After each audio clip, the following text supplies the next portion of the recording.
برای دیدن بیشتری مطالب اسلامی کانال یوتیوبی ایمان صلات را سابسکرایب نموده زنگوله را فشار دهید.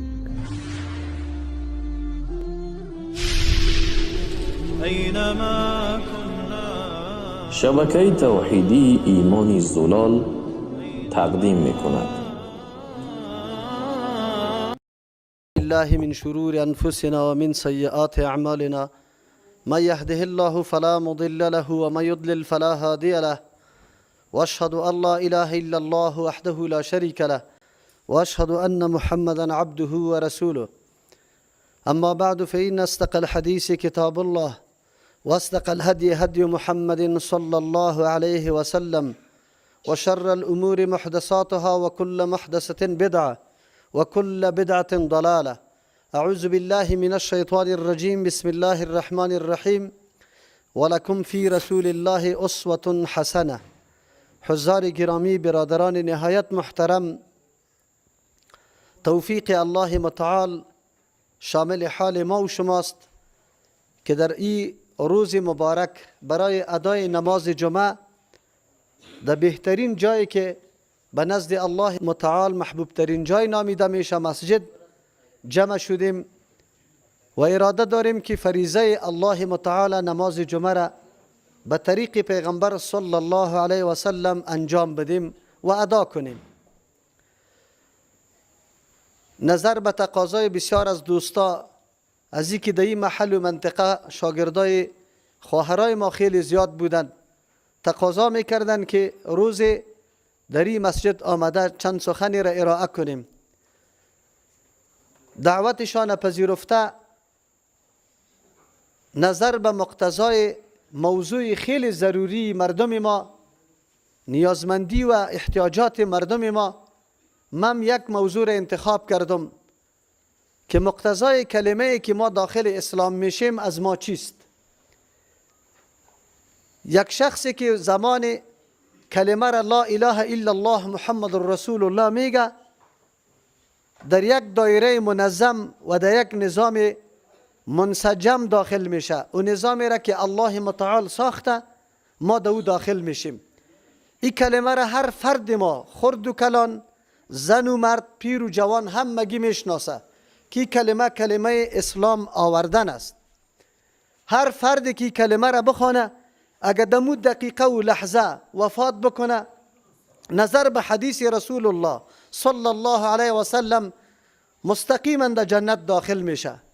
اما کسی که بعد از گفتن کلمه مدت عمری را باقی میمانه، زندگی میکنه، این کلمه از این شخص چیزی تقاضای داره، این کلمه برای خود لوازمات داره. تنها به گفتن باز اکتفا نمیشه که در زبان رانده باشیم خیر و خلاص، بلکه کلمه از ما تقاضا میکنه که مطلب و مقصد از این را بدانیم و بعد از او کدام چیزی که کلمه از ما تقاضا داره ما در زندگی خود عملی بسازیم. مشکل در جامعه ما همیشه امیسته که در مورد تشریع کلمه کوشش صورت نگرفته. اطفال ما زمانی که در مساجد می روند فقط امی قدر می فهمه که بنده کیستی و پس جواب بگه که بنده الله هستم، اما طرز و طریقه بندگی را، شیوه بندگی را، امور بندگی را یاد نمی داشته باشه. امی قسم هر کسی که سوال میکنه این جواب حتما دادنی است که وقت سوال بکنه که امتی کیستی او جواب میگه که امت محمد رسول الله صلی الله علیه و سلم. اما مطلب امتی بودن برای رسول الله صلی الله علیه و سلم چی است؟ ما چه قسم امت پیغمبر صلی الله علیه و سلم باشیم؟ آیا به می کفایت شد که اگر همی قدر گفتیم که ما در امت پیغمبر هستیم و پیغمبر ما رسول الله صلی الله علیه و سلم است کافی شد؟ یعنی که نه، ما باید بدانیم که وقتی خود امت رسول الله صلی الله علیه و سلم میگیریم چی باید بکنیم، زندگی خود چه قسم عیار بکنیم. از او خاطر ما کلمه که ما را داخل اسلام میکنه دو جمله داره. جز اول از لا اله الا الله است و جز دوم از محمد رسول الله است. البته همی کلمه به شیوه دیگه هم تعبیر میشه که او را تعبیر به شهادت میگه. اگر ما این را تغییر بدیم بگویم اشهد ان لا اله الا الله و اشهد ان محمد رسول الله یا محمدا عبده و رسوله، اردو یک مطلب ارائه میکنه. لا اله الا الله محمد رسول الله و اگر تعبیر امریک لفظ شهادت باشه، تنها در تعبیر لفظ شهادت تو شاهدی میدی، یعنی گواهی میدی که بله غیر از الله متعال دیگه کس لایق پرستش و بندگی نیست. اله الله است. اله او ذات را میگه که کل عبادت ها مخصوصش است. اله او ذات را میگه که کل حکم مخصوصی از اوست.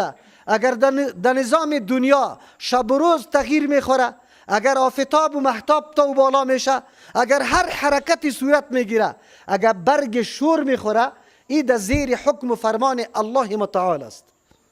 لا اله الا الله که وقتی ما و شما میگیم اعتراف به این میکنیم که یا الله هر حکم از جانب توست، حلال کردن یک شی و حرام کردن یک شی مخصوص توست، کسی نمیتونه یک چیز حلال و یک چیز حرام بگوید. ما این کلمه را تقلیدی، این کلمه را از دهن آبا و اجداد و پدرای خود شنیدیم، اما مطلب کلمه را گاهی هم متوجه نشدیم که کلمه چی مقصدش است. از همون خاطر است که در مردم ما، در بین مردم ما به مخلوق سجده میشه، در پیش پای مردم میفته، نعوذ بالله از او پسکایی حرکت میکنه، او را به او مرتبه میکشانه که نعوذ بالله الله او مرتبه را داره و حتی قائل به این میشه که این متصرف است، این مشکل کشاست، این حاجت رواست. حالان که یک مسلمانی که لا اله الا الله میگه اعتراف میکنه که بغیر از الله کسی متصرف کائنات نیست، بغیر از الله کسی مشکل کشا در اموری که ما فوق الاسباب است نیست. از او خاطر هر مسلمان باید مطلب و مقصد لا اله الا الله را بدانه. من امروز تشریح را زیاد در لا اله الا الله نمی کنم، به خاطر که الحمدلله عقیده یکتاپرستی الله در اذهان مردم الحمدلله جابجا شده. بسیار مردم این گپا را الحمدلله درک کرده، واقعیت فهمیده که نظام از الله است. لا اله الا الله تسلیم شدن به نظام الله است. کدام نظامی که الله برای بندگان خود مقدر کرده، مقرر کرده، روان کرده، ما به اون نظام تسلیم هستیم. این نظام الله متعال در کتاب خودش، در کلام خودش که به نام قرآن کریم ما و شما یاد میکنیم مکمل بیان شده. البته بعضی مسائل است که اجمالا در اونجا ذکر شده. الله متعال برای تشریع نظام خود پیغمبر روان کرده. او پیغمبر تاییدش توسط معجزه میشه. ادعای خشک و خالی نمیکنه که به مردم خود معرفی کنه که من پیغمبر هستم، بلکه برای مردم معجزه را پیش میکنه. معجزه و عملی هست که دیگه کل مخلوق از انجام دادنش عاجز است، بجز از همین پیغمبری که الله انتخاب کرده. به طور مثال رسول الله صلی الله علیه و سلم من حیث پیغمبر به ما آمد، بزرگترین معجزش قرآن کریم کتاب الله متعال است.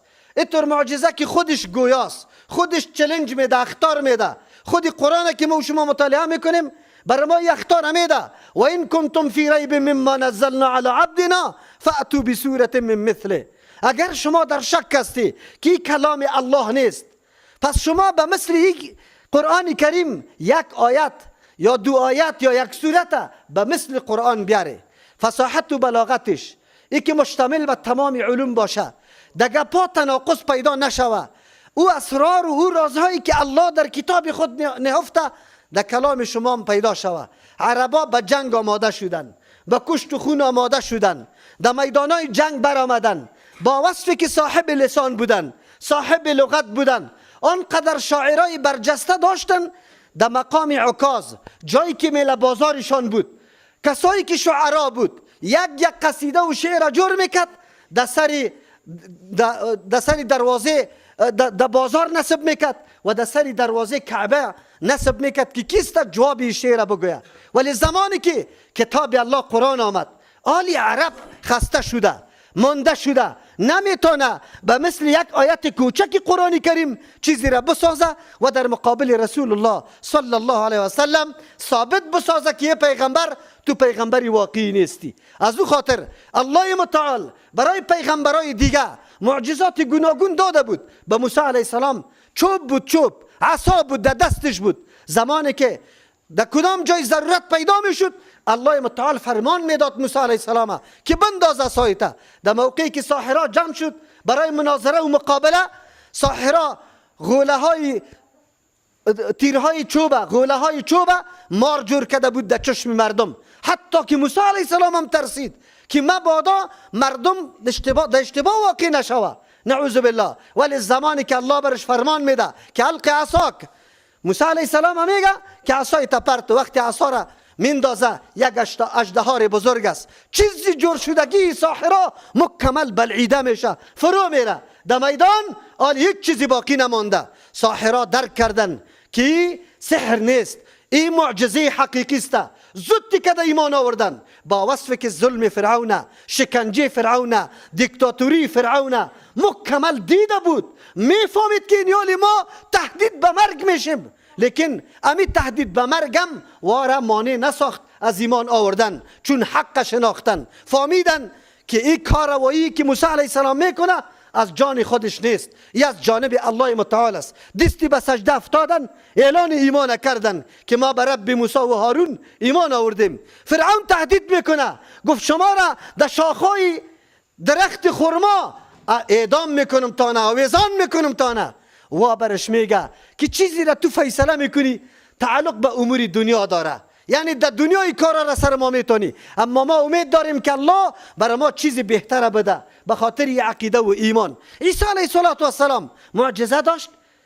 زمانی که شکل گنجش که جور میکرد پرنده را، بعد از الله حکم میکرد که به حکم الله ای بپره، الله روح دایش مینداخت، در حالت پریدن میشد. معجزه بود که الله به موسی علیه السلام داده بود. اما معجزه رسول الله چی تفاوتی با او معجزه داره؟ او معجزه خاتمه پیدا کرد، رفت آلی باقی نیست، نه عصای موسی علیه السلام باقی است و نه فرمان عیسی علیه السلام باقی است.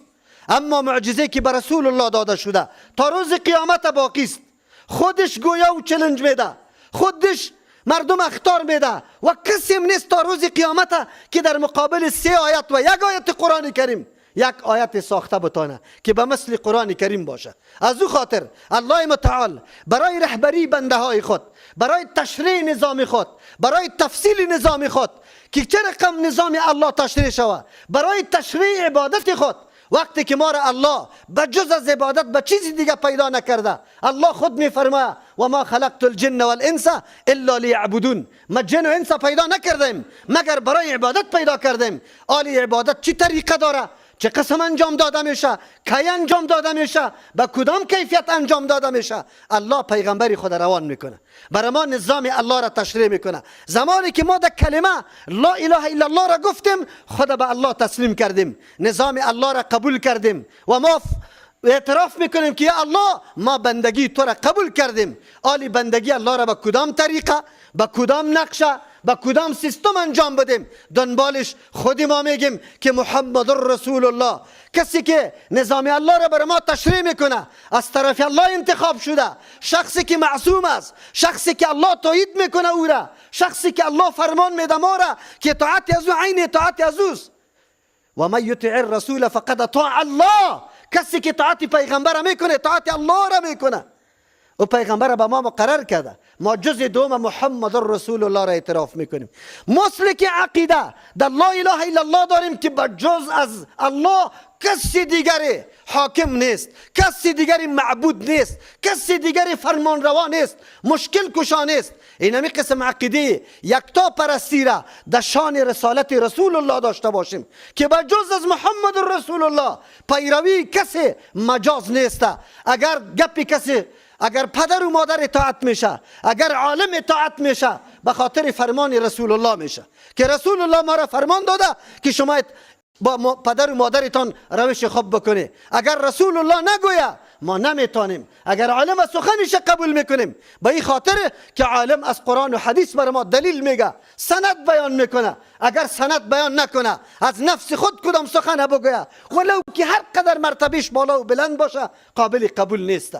از او ما زمان ایمانی ما کامل میشه که اعتراف داشته باشیم که به جز صلی الله علیه و سلم دیگه اطاعت کسی نمیشه تا که موافقت به نقشه پیغمبر، سخنش و عملش موافق با نقشه پیغمبر نباشه، با گفتار پیغمبر نباشه. این موضوع بسیار مهم است.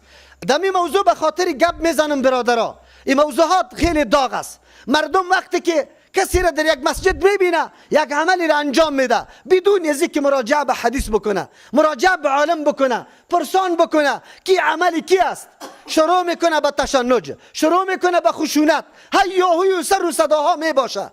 ولی افسوس است امروز که جهان اینترنت است، امروز که جهان تلویزیون است، روزمره جهان مشاهده میکنیم، نمازهای مساجد میبینیم به چشم سری خود و کلگی آشنایی پیدا کردیم. اما در این طور عصر و در این طور روز هم که از رسول الله و از اعمالش خبر نداشته باشیم چه عذری در پیشگاه الله متعال داریم؟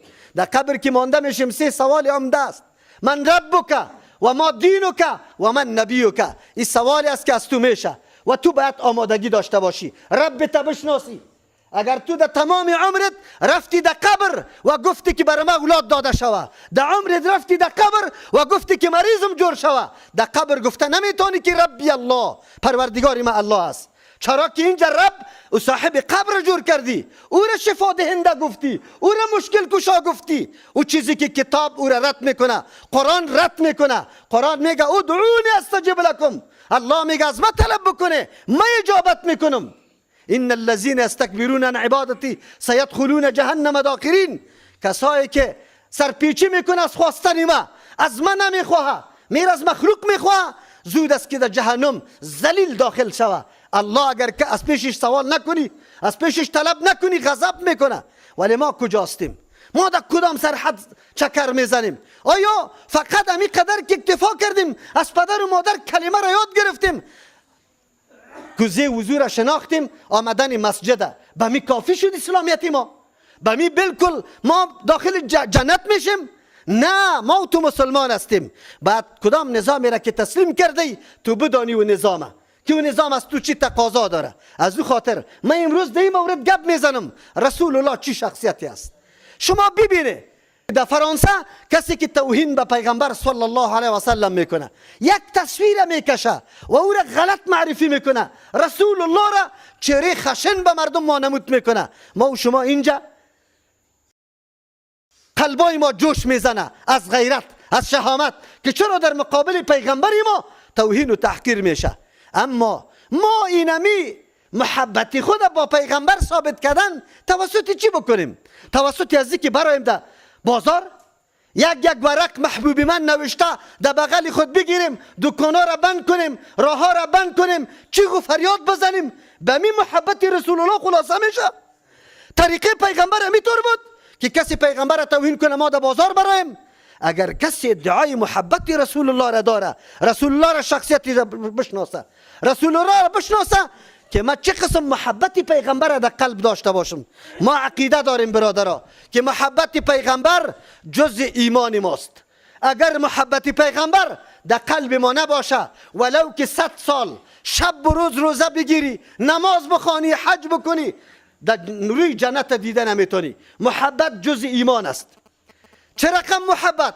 عمر رضی الله عنه یک روز از به پیغمبر علیه السلام میگه لانت احب الی من کل شیء الا من نفسی. عمر رضی الله عنه به پیغمبر میگه تو خیلی محبوب هستی یا رسول الله، از تمام چیز کده به جز از نفس خودم کرده. یک نفس خودم از تو کده برام محبوب است، اما دیگه از همه شی کده تو برای من محبوب است. رسول محبوب استی. رسول الله صلی الله علیه و سلم چی میگه؟ لا والله نفسی بیده، قسم به او ذات. نه تکمیل نمیشه ایمان، ایمان پورا نیست. قسم به او ذاتی که نفس ما در یدی که لایق شان الله است حتی اکون احب الیک من نفسک، تا ای که من محبوب برای تو باشم از نفست کده هم من برای تو محبوب باشم. قال له عمر، به پیغمبر عمر رضی الله عنه می فرماید فانه الان والله لانت احب الی من نفسی. قسم به الله. ناره تکبیر اینجا نگوی، ناره تکبیر باز در قله های کو ان شاء الله. زمانی که در عین مبارزه علنی و عملی در مقابل دشمنای پیغمبر قرار گرفتیم باز ناره تکبیر میگیم. محبت پیغمبر الحمدلله در قلب مسلمان ها و مخلصین همینطور جا داره، پر است. ولی چه رقم محبت؟ عمر رضی الله به رسول الله میگه که فانه الان والله لانت احب الی من نفسی. قسم به الله آل تو یا رسول الله از نفسم کده تو محبوب هستی. عجیب است چه رقم محبت. آل محمد عمر رضی الله عنه چی میکنه؟ محبت عمر با پیغمبر به کدام رقم است؟ محبت ما واری است که در شعار خلاصه شوه، در سرک برایم تظاهرات کنیم، یک روز بگویم، یا محبت به این خلاصه شوه مسابقه بگیریم، جشنا بگیریم، میلادا بگیریم که سیرت رسول الله بیان شوه و سیرت هم معنا و مفهومش ای را بگویم که کدام بچه میدانه که پیغمبر در کدام سال پیدا شد، کدام بچه میدانه که چند زن داشت، کدام بچه میدانه که چند غزوه کرده، کدام بچه میدانه که پیغمبر چند سال عمر داشت. سیرت رسول الله این است. سیرت رسول الله قرآن است. زمانی که از مادر مؤمنه عایشه رضی الله عنها سوال میشه، سئلت عن خلق رسول الله صلی الله علیه وسلم، از عایشه سوال میشه اخلاق پیغمبر، کان خلقه القرآن. مادر مؤمنه برش میگه اخلاق رسول الله قرآن بود. چی معنا؟ عمل کردن به کتاب الله اخلاق پیغمبر بود.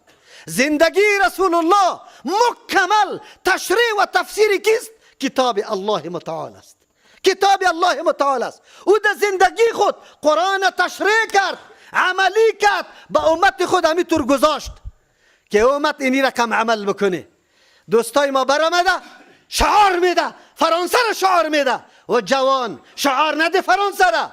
تو اگر رسول الله را دوست داری یک دفعه دستیتا دمی کومید بزن که سنت رسول الله را آماده کرده یا نه، دوست داشته یا نه. تو ایتا کردی 10 سال ریش مانده بودی، به توصیه مادر و زنی تیره تراش کردی، تو مرده سرت شده، مراجعه کردی که رسول الله چه قسم کفن کرده، چه قسم دفن کرده، چه قسم جنازه خوانده. وقتی توی کردی مراجعه کردی به کتاب حدیث رسول الله که پیغمبر چه رقم نکاح عقد نکاح بسته کرد، پیغمبر کی توی میکرد، خواستگاری به کدام سیستم بود، ایجاب و قبول به کدام سیستم بود، مهر چه رقم بود، ولیمه به کدام سیستم بود. تو را به الله قسم روزمره از خوردن و نوشیدن نیازمند به حاجت نیستی، نیاز برش داری. در روزی که در نان نشستی در یادی داوردی که رسول الله آغاز به چی میکرد، چه قسم می نشست، چه قسم نان میخورد، کدام دعا را بعد از ختم نان میخورد. الحمدلله توسط خواهرای مجاهد ما، خواهرای زحمتکش ما که الله در عمرشان برکت پرته، اولادتان در می ساحه که است پرسان بکنی که مکمل دعاهایی که از خود رسول الله از زبان مبارکش برآمده امروز اولادای خردکی تان یاد داره. اگر تشناب میره، اگر مسجد داخل میشه، اگر خانه داخل میشه، اولاد ما نبود و نمیشودی گپا این حوازه هاسته مردم تبلیغات میکنه این طور است این طور است. و مردم محبت رسول الله به اشعار نمیشه، محبت رسول الله زندگی عملی است تو تقاضا میکنه. خصوصیت رسول الله با رهبرای جهان دیگه، یکی خو وحی الله برشوده که پیغمبر است، دیگه از نگاه عقل امتیاز رسول الله بالای دعوتگرای دیگه که در جهان است. چی است؟ دعوت رسول الله فقط به زبان خلاصه نشده بود، در عمل پیاده میشد. شما زندگی پیغمبر مطالعه بکن، اخلاقشه، عمل کردش با ازواج مطهرات، عمل کردش با یتیمایی که در خانهش زندگی میکرد، عمل کرد با همسایه، عمل کرد با صحابه، عمل کرد با یک مملکت. شما یک دفعه مطالعه بکنی که درک بکنی که رسول الله کدام شخصیت بود. ولکم فی رسول الله اسوه حسنه. الله ما را مامور میسازه. ای بندگان الله، برای شما در رسول الله مقتدا و نمونه و الگوسته. اگر شما میخواهی واقعا اسلام پی ببره، خود شخصیت مسلمان معرفی بکنه با جز از پیروی رسول الله صلی الله علیه و سلم، به الله قسم اگر ممکن باشه، اگر راه پیغمبر را پیش نگرفتی ولو که شب تا صبح نماز بخوانی نمیتونی. ما باید عقیده داشته باشیم. اگر پیروی پیغمبر نشوه، نماز چی است؟ نماز برادران، نماز عبادت الله است، مشتمل به تکبیر است، قیام است، رکوع است، سجده است، تعظیم الله میشه. یک نفر شو تا صبح کل قرآن در 2 رکعت نماز ختم میکنه، گریان میکنه، ناله و فریاد میکنه، اما یک عمل قصدن تغییر میده. یک عمل، کدام عمله؟ در طریقه نماز رسول الله رکوع پیش است از سجده کردن کرده، اما این مردکه سجده را اول میکنه بعد از اون میخیزه رکوع میکنه. شما بگوی نماز مقبول است یا مردود؟ این مردود است. به خاطر که طریقه رسول الله را اله کرده، عبادت است، شو تا صبح قرآن ختم کرده، گریان کرده، اما طریقه و نقشه رسول الله را بدل کرده، به نزد الله ای عذاب برش داده میشه، نه ثواب. بدان قدر و مقام رسول الله را که رسول الله کدام شخصیت است، چرا اینطور پیغمبر ما پیروی نکنیم؟ شخصیتی که الله تایید میکنه در چشمش، در زبانش، در اخلاقش، در وجودش، در ذکرش، در شهرتش، در قلبش الله تزکیه کرده. الله تزکیه کرده. ما کذب الفؤاد ما رأى. چشم و قلب پیغمبر الله تایید میکنه. پیغمبر قلبی داره که دروغ نگفته، چشم داره که قطعا غلط ندیده. پیغمبر الله میگه الم نشرح لك صدرک، سینه رسول الله را شستشو کرده، آماده ساخته، حوصله‌مند ساخته برای دعوت، برای از اینکه چه رقم دعوت بده، با مخلوق چه قسم برخورد بکنه. یک واقعی رسول الله را شما اگر مطالعه بکنی تعجب میکنی چقدر حوصله برش داده. شخصیتی که در طایف میره، بوتای مبارک از خون پر میشه، از دست فشار مردم، زدن مردم، اما ای از دهن مبارکش بددعا نمیبرایه. ای میگه اللهم اهد قومی فانهم لا یعلمون. الله قوم مرا هدایت کو، چرا که نمیدانن. ما کدام رای پیغمبر، کدام دعوتی پیغمبر، کدام روش پیغمبر؟ پیشتر براتون گفتم نان ما به طریقی پیغمبر است، خواب ما به طریقی پیغمبر است. سلام امروز سلام است. ان شاء الله شاگردایی که دمی مدرسه خوانده برای که چی رقم سلام براتون میپرته، مطابق سنت رسول الله است یا شب بخیر و صبح بخیر براتون میگه؟ کدام است؟ راست بگوی 60 سال عمری موتیر میشه. ما طریقی پیغمبر سوال نمی کنیم. نماز میخوانیم سلام دور داده میشه، مردم میگه بسم الله الرحمن الرحیم لا اله الا الله محمد رسول الله. و مردکه این کلمه ایمان آوردن است. اینجا رسول الله که سلام دور داده، ذکری خاص گفته، اون باید تو یاد داشته باشی. استغفر الله استغفر الله استغفر الله 3 مرتبه بگو. بعد از اللهم انت السلام و منک السلام تبارکت یا ذا الجلال و الاکرام. از همین شاگردایی که در مدرسه میره پرسان کنه که یاد داره یا نداره، که یاد داره یا نداره.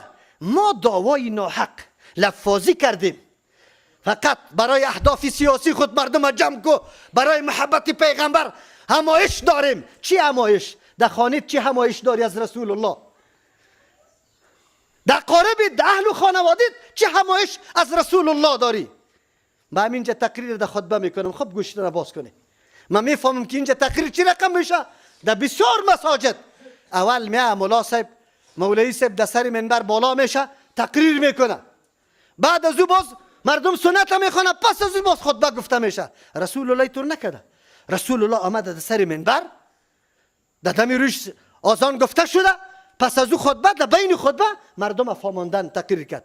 ما به می خاطر که سنت رسول الله را امروز عملی کنیم و الله قاری صاحب توفیق بده که دایم امی قسم ایره عملی بکنه. سنت رسول الله صلی الله علیه و سلم است، عمل کردی پیغمبر ماست. ما دعوا داریم که هیچ عبادت بدون روش رسول الله به نزد الله مقبول نیست. فمن کان یرجو الله والیوم الاخره، کسی که امید در روز ایمان به الله داره و به روز آخرت داره، برای از رسول الله اسوه حسن است.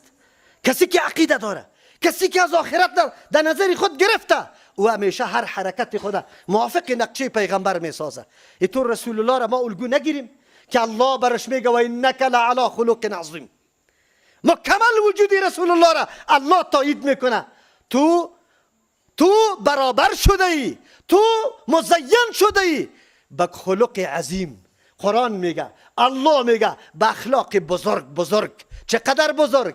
این وقت آدم میفهمه که کل عمل کرد رسول الله را تو مطالعه بکنی، بعد از او میدانی که رسول الله کدام شخصیت است. تعجب است. یک فرانسوی میفهمه که به یک کاریکاتور دل مسلمانا را رنجانده میتونم، او امی دشمنی خدا آشکارا میتونه. من یک مسلمان زمان تویم میرسه میگم که نمی تویم است، پدر مخالف، مادر مخالف، قوم مخالف، منطقه مخالف، اما من میگم رسول الله خوش باشه، به طریقه رسول الله باشه. صحابه را شما یک دفعه معلومات بکنی. خود رسول الله میگه لا یؤمن احدکم، مؤمن نمیشه یکی از شما حتی اکون احب الیه، تا ای که من محبوب شم برای از او مردکه من والدهی، از پدر و مادرش، و ولدهی، از اولادش، و ناس اجمعین، از کل مخلوق. تا زمانی که محبت رسول الله از محبت همگی مقدم نشوه ایمان کامل نمیشه. الله میفرمه فلا و ربک لا یؤمنون حتی یحکموک فیما شجر بینهم. نه اینطور نمیشه، اینطور نمیشه که منافقین اراده داره. یهودی و منافق با هم نزاع داره سر یک چیزی. منافق میگه در پیش کعب ابن اشرف کلان یهود میبریم فیصله را، یهودی میگه به رسول الله میبریم. تعجب نیست؟ و کسی که به زبان اظهار ایمان میکنه او میگه در پیش کلان یهود میبریم، اما یهودی میدانه که عادل ترین شخص رسول الله است، منصف ترین شخص رسول الله است، به حق فیصله کننده رسول الله است. او میگه به رسول الله میبریم. پیش رسول الله قضیه را میبره. رسول الله که وقتی از دو جانب حالات میشنوه گپارا فیصله میکنه برای یهودی که مال از یهودی است. منافق که بیرون میبره غال مغال و شور باشور پیدا میکنه، میگه نه قبول نداریم، پیش عمر میبریم. منافق به این خاطر در پیش عمر میبره که عمر سخت است در مقابل کفار، سخت تعصب داره در مقابل کفار. وقتی که مقابله این منافق خب به زبان ایمان اظهار میکنه، امرای یهودی ببینه شاید که طرفداری منافق بکنه، اگرچه عمر رضی الله عنه از نفاقش خبر نداره، در ظاهر مسلمان است، از او خاطر منافق کش که در آیسته. خانه عمر رضی الله عنه درش تک تک میزنه، برش میگه که وقتی میبره گفت ما نزاع داشتیم فیصله ما را تو بکو. یهودی میگه که عمر رضی الله عنه ما پیش رسول الله رفتیم، پیغمبر فیصله کرد این مردکه قبول نداره. گفت خو با او منافق، با او مسلمان منافق میگه، مسلمان نمای منافق که همین طور گپ است؟ گفت بله. گفت خیر شما استاد شوه که فیصله عمرم براتون بشنوانم. داخل خانه رفت، عمر بود عمر، و میگفت که به فیصله رسول کسی راضی نباشه. شمشیر خدا گرفته بیرون برآمد، منافق ازت کلیش او طرف انداخت، گفت کسی که فیصله رسول الله را قبول نداره عمر در حقش اینی رقم فیصله میکنه. هیاهوی شروع شد، گفتارا شروع شد که الله عمر یک مسلمان قتل کرده، الله خونیش قصاص شوه. الله آیت روان کرد فلا، به این گپا نمیشه، به این آوازه ها نمیشه. و ربک، قسم بر پروردگار تو ای رسول الله. الله به نسبت ربوبیت به پیغمبر میکنه، یعنی اضافت به پیغمبر میکنه، او ذاتی که تو را تربیه کرده، او ذاتی که تو را مقام داده، مرتبه داره، به مو ذات قسم. الله به ذات خود قسم میخوره لا یؤمنون، مؤمن شده نمیتونه هیچ کسی هم حتی یحکموک فیما شجر بینهم، تا ای که تو را فیصله کن جور کنه در هر موضوع و مسئله که در بین از اختلاف پیدا کرده. امروز موضوعات خیلی اختلافی است. یک مولا در سر قبر یک چیز میگه، از سر منبر دیگه چیز میگه، دیگه مولا دیگه چیز میگه. عوام که بیرون تا شوه ما از کی را قبول کنیم؟ ایران ماندیم برادری مسلمانم، ایران نمان. الله فیصله کرده و این تنازعتم فی شیء فردوه الی الله و الرسول. الله برات میگه اگر نزاع کردی در یک شی رد کنیش به سوی الله. کتاب الله موجود است، گپی کی را کتاب الله تایید میکنه. رسول الله خود وفات کرده، احادیثش مدون، حتی علما صحیح و ضعیف و حسن با هم جدا کرده موجود است. سخن کی را حدیث پیغمبر تایید میکنه. پشتیوان این مرد گپی کدام نفر؟ حدیث رسول الله است. اینجا میگه حتی یحکموک فیما شجر بینهم، کدام موضوع که اختلاف آمد فیصله ما را کی میکنه؟ گپی ما قابل قبول نیست. ما کی هستم که گپم قابل قبول باشه؟ گپم وقتی قدر پیدا میکنه، سنگینی و وزن پیدا میکنه که پشت سرش دلیل کتاب الله و سنت کی را داشته باشم؟ رسول الله را داشته باشم. در غیر از او گپی ما هیچ حیثیتی نداره. الله بر ما میگه که یک موضوع اختلافی پیدا شود، تا وقتی که رسول الله را حکم مقرر نکنیم مؤمن شده نمیتونیم. بعد از حکم مقرر کردن موضوع را بردیم در حدیث تایید میکنه یک موضوع مسئله را. اونجا الله میگه ولا یجدوا فی انفسهم حرجا مما قضیت.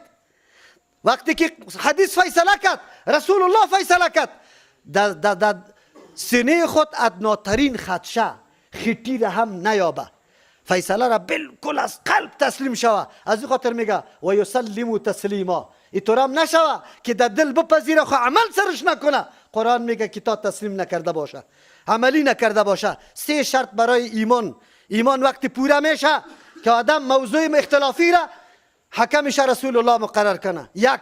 دوم، وقتی فیصله پیغمبر شنیده شد، تایید توسط حدیث پیغمبر برای یک موضوع ثابت شد، باز در قلب خود خیتی میتی را پیدا کرده نمیتونم، نمیگم. رسول الله تیمم کرده که آب نیست. رسول الله در سفر سنت نخونده. یک نفر میره میگه من سنت میخوانم، دلم قبول نمیکنه. به الله قسم تو از رسول الله که تقوادار نیستی. به الله قسم تو از رسول الله که خشیت الله در قلبت نیست. تو چطور از رسول الله که قدم پیشی میکنی؟ ما تمام دلم بالا نمیکنه، تو از رسول الله که بالا خود میتراشی. اینجاست که از دین میبرایی. امروز که بدعت ها دامن ما را گرفته، ما حول و محیط ما را محاصره کرده، مردم سنت بالکل آشنا نیست، بدعت ها قایم مقام سنت شده. چرا؟ تو از رسول الله که خوب میفهمی. رسول الله این کار نکرده، تو میفهمی. این ثواب نداره، ترغیب نداره، تو میگی. چقدر فرمولی قوی است. ما میگیم ما عقیده داریم، وقتی که رسول الله را من حیث پیغمبر قبول کردیم، عقیده داریم که بجز از رسول الله دیگه کس معصوم نیست. از گناه معصوم کیست؟ رسول الله صلی الله علیه و سلم. آیا صحابی معصوم است؟ نیست. ابوبکر رضی الله عنه خطا شده، در گپش خطا شده، در اجتهادش خطا شده، الله برش اجر داده، فضیلت داده. عقیده ما است که بعد از رسول الله بلندترین مقام برای کدام صحابی است؟ ابوبکر رضی الله عنه است. اما او خطا شده، در جنگ بدر اسیرا گرفته شد، مشوره طلب کرد. پیغمبر علیه السلام ابوبکر رضی الله عنه یک مشوره میده، میگه این بندیا را آزاد کو، فدیه در مقابلش بگی، به خاطر که ما سری انصاریا برادرای انصاری خود بوج هستیم، یک کمی بوج از وا کم شوه، حکومت ما قوت پیدا کنه، خودی از یا مگر مسلمان شوه، اگر خودشان نشه اولادشان مسلمان شوه. عمر رضی الله عنه که مشوره طلب کرد رسول الله، گفت یا رسول الله سنادید و سردارای قریش است، کسایی که محرک جنگ است، علیه تو قیام داره. ایدم اینجا موقع ختم کردنش است. هر کس خودگیش در دستش بده که از بین ببرشه. زمانی که رسول الله فرمود به گفت اگر رأی هر دویتان یک طرف می بود سوم کار نمی کردم، لیکن اینجا اختلاف آمد. رسول الله خو بسیار مهربان شخصیت بود، رأی ابوبکر رضی الله عنه را پذیرفت. الله آیت روان کرد ما کان للنبی یکون له اسرا. برای پیغمبر نبود مناسب که اسیرا را بگیره به فدیه، حتی یثقل فی الارض، تا اینکه سیراب میکرد زمین به خون. اگر دمو موقع امی کفاره از بین میبرد، دیگه سر کسی بالا نمیکرد در مقابل مخالفت پیغمبر. لیکن الله متعال در تقدیر فیصله کرده بود که امیر رقم شود. ببینیم پیغمبر گفت که اگر الله در مقابل این فیصله عذاب روان میکرد، بجز از عمر رضی الله عنه. و در یک روایت آمده که معاذ رضی الله عنه امی مشوره را که مثل عمر رضی الله عنه داده بود، اما مشوره رو هم داده بود، گفت بجز از معاذ و عمر رضی الله عنه دیگه کس نجات پیدا نمیکرد.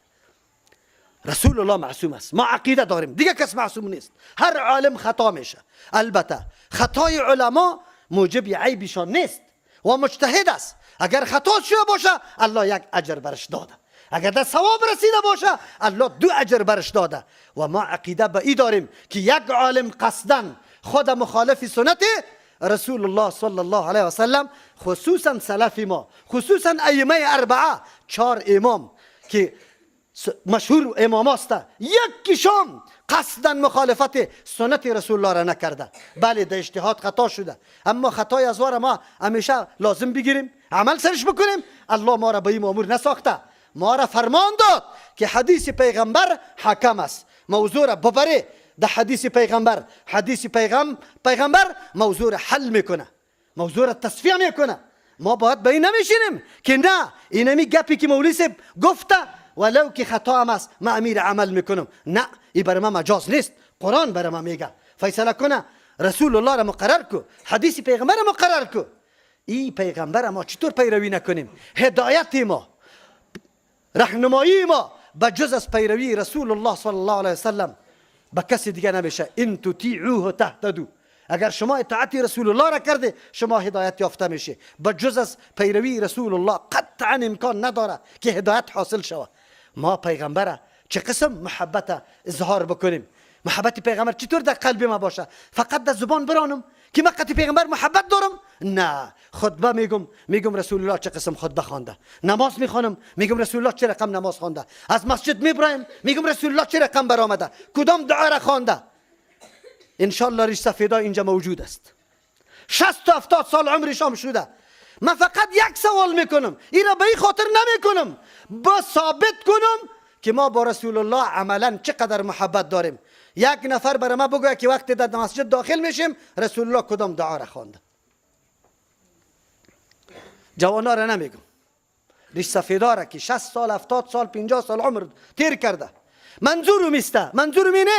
منظورم است که خود آگاه کنیم، خود بیدار کنیم که ما روزمره عمر ما در مسجد تیر میشه الحمدلله. آیا دعای مسجد یاد نداشته باشیم؟ آیا دعای بیرون شدنش یاد نداشته باشیم؟ شما باور به الله بکنی، علما هست، علما از پیشش سوال بکنه به حدیث صحیح که دعای بعد از طعام خوردن آمد میره بگو. اگر گفته تا نیست. ما خود دعوا داریم که با رسول الله محبت داریم، اما روزی که عمل کردی رسول الله میرسه باز غریب هستیم، باز ناشناستیم، باز آشنایی نداریم. دعوا ایره میگه محمد رسول الله از ما تقاضا داره که با رسول الله محبت داشته باشیم. محمد رسول الله را که شما به زبان میرانه از ما تقاضا داره که هر حرکت و هر بعد زندگی ما مطابقی کی باشه؟ سنت رسول الله. در یک تشناب رفتن چقدر سنت است. از طفلکا پرسان کنی در می مدرسه کتاب محفوظات خوانده رو ایسته، یاد گرفته، دعا را برات میخوانه، کدام پای داخل کنه، پشت روی خود کدام طرف دور بده، با چند سنگ استنجا بکنه، چی بکنه، کلش براتان بیان میکنه. این همی خواهرایی که درد و احساس دین داشتن، مردم باز تبلیغات هم میکنه که خیلی پیسه براشان میایه. الله شاهد است، الله براشان اجر آخرت بده و غیرت و شهامتی که دارن اینجا به خاطر فاماندن اولاد مردم به قرآن و حدیث، خاص به خاطر رضای الله. به الله قسم اگر از یک طرفم معاش کسی براش 1 روپرم مقرر کرده باشه، 1 روپرم صرف به خاطر ادای مسئولیت خود. ادای مسئولیت چرا میکنه؟ ما براشان گفتیم که او خواهرا، او برادرا، وقتی که قطما درس خوانده ما درس خود براتان نمیبخشم تا وقتی که این موضوع را که خود فهمیده و به خود پسندیدید این را به برادر و خواهر مسلمانتان نرساندید. ما این درس خود بخشش نمیکنیم. چرا این ملت ما بسیار نیازمند است، مظلوم قرار گرفته، سالا دین فراموش شده، دین بیان نشده. من درس قرآن دارم، همیشه که قرآن شروع میکنم میگم یکی هدفایی که به نزد مردم است، یکی هدفایی که به نزد الله متعال است. قرآن کتاب بوسه کردن شده، قرآن کتاب تاق شده، قرآن کتاب مرده شده، قرآن کتاب انقلاب است. او شترچرانایی که در دشت و بیابان صحرانشین عرب بود و صحراها را که به تمدن مرکزی دنیا تبدیل کرد، کدام کتاب بود؟ کتاب قرآن بود. ولی امروز قرآن چرا انقلاب دما نمیاره؟ امروز قرآن در خانه ما 20 جلد موجود است، چرا تغییر نمیاره؟ نه، نسخه عجیبی برای علاج ما الله روان کرده، لیکن ما همیشه در جیب نگاه کردیم. برو کلی معاینات تکمیل کو، لیکن همون نسخه را دکتر برای داده در جیب نگاه کو، دواخانه نرو، نگی دواره. این نسخه تو را شفا داده میتونه؟ مرضای دور میشه؟ الله نسخه را روان کرده، لیکن گاهی تفسیر نکردیم، گاهی تشریح نکردیم، گاهی نفهمیدیم که الحمدلله چی مانا. ایاک نعبدو که در هر رکعت ما میخوانم این مطلبش چی است؟ لنگی سفید مولایی در پیش پیر صاحب سجده میکنه، رکوع میکنه، ایاک نعبدو ایاک نستعین نمیفهمه. عبادت خاصی کی است؟ برای کی عبادت شود؟ تعجب است، بسیار تعجب است. خاط این قرآن کریم از پیش ما در روز قیامت گله کرد و رسول الله اونجا بازرمان میکنم، اونجا میگیم یا لیتنی اتخذت مع الرسول سبیلا. ای افسوس کاش که امرای پیغمبر مرا را مشخص میکردم. وقت از یاد گرفتم. از توجه کاملتان الله براتان اجر نصیب بکنه. بسیار دل ما درد داره واقعا و آن چیزی که ضرورت داریم او باید گفته شوه، او باید مردم فهمانده شوه. ملت محبت با دین داره، آنقدر محبت داره الحمدلله، آنقدر غیرت داره. افغانستان برای خود نام داره، نام، ولی افسوس است که امروز دلار، امروز مادیات دنیا ما را نعوذ بالله غیرت ما را هم گرفت، حجاب ما را هم گرفت، سرپوش ما را هم گرفت، اما چیزا گرفته. ولی نه، ان شاء الله نسل جوان جدید بسیار هوشیار و بیدار باشه، متوجه باشه، تحقیق کنه، دنبال دین بگرده. یگانه چیزی که ما را عزت میبخشه فقط پیروی از دین الله تعالی است. و ملت هایی که زنده شد توسط پیروی دین شده، الله ما را پیروی دین نصیب بکنه. بارک الله لنا و لكم في القرآن العظیم و نفعنا و ایاکم بالآیات و الذکر الحکیم. استغفر الله لی و لكم و لسائر المسلمین فاستغفروه انه هو الغفور. إن الحمد لله نحمده ونستعينه ونستغفره ونعوذ بالله من شرور أنفسنا ومن سيئات أعمالنا. من يهده الله فلا مضل له ومن يضلل فلا هادي له. وأشهد أن لا إله إلا الله وحده لا شريك له وأشهد أن محمدا عبده ورسوله. يا أيها الذين آمنوا اتقوا الله حق تقاته ولا تموتن إلا وأنتم مسلمون.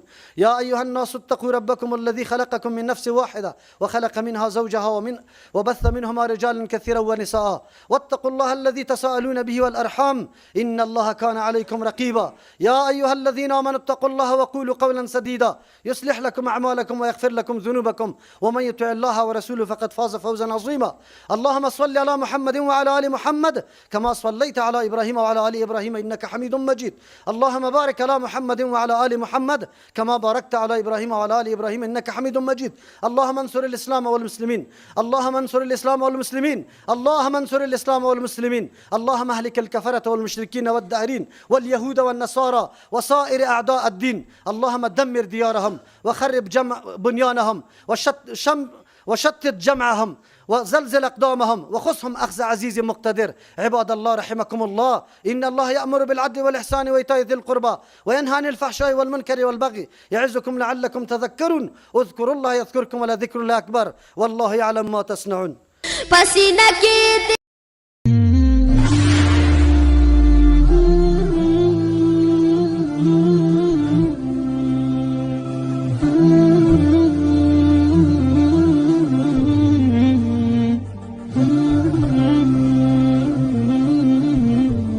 برای دیدن بیشتری مطالب اسلامی کانال یوتیوبی ایمان زلال را سابسکرایب نموده زنگوله را فشار دهید.